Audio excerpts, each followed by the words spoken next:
কত আশা নিয়ে এসেছিলেন অ্যাটলেটিকো মাদ্রিদে, ট্রফি জিতবেন, সেরা পারফর্মার হবেন, স্বপ্নের আকাশে প্রজাপতি হয়েই যেন ঘুরছিল চ্যাম্পিয়ন্স লিগ জয় করাটাও।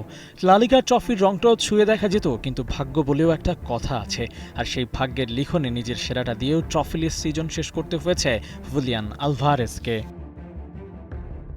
কপালটাই যেন খারাপ আলভারেজের। অ্যাটলেটিকোর আগে ছিলেন ম্যানচেস্টার সিটিতে, সেখানে পেতেন না গেম টাইম, বাধ্য হয়েই ছাড়তে হয়েছিল প্রিমিয়ার লিগের ক্লাবটি। এরপর সময়টা আলভারেজকে দিতে হয়েছে অ্যাটলেটিকোকে নতুন করে সাজাতে। আলভারেজ আসার পর অ্যাটলেটিকো আগের চেয়ে বেশি শক্তিশালী হয়েছে, তবে ট্রফি জয়ের মতো শক্তি সঞ্চয় করতে পারেনি অ্যাটলেটিকো, যার কারণে লা লিগা টাইটেল জয়টাও হাতছাড়া হয়ে গেছে। চ্যাম্পিয়ন্স লিগটাও জেতা হয়নি নগর প্রতিদ্বন্দ্বী মাদ্রিদের কাছে হেরে। সবশেষ ক্লাব বিশ্বকাপেও তার দল বিদায় নিয়েছে।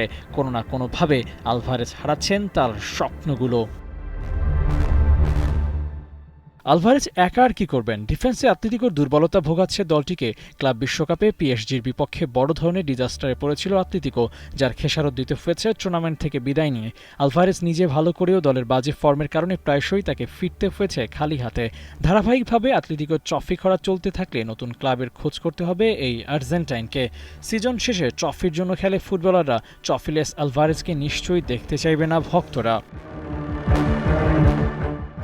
নতুন মৌসুম শুরু হবে, নতুন স্বপ্ন বুনবে ক্লাব ও ফুটবলাররা। আলভারেজও নিশ্চয়ই থাকবেন দারুণ কোনো পরিকল্পনা নিয়ে। ক্লাব ছাড়বেন নাকি অ্যাটলেটিকোর সাথেই থেকে যাবেন, কাটাবেন ট্রফি খরা? আবু নাঈম, ৭১।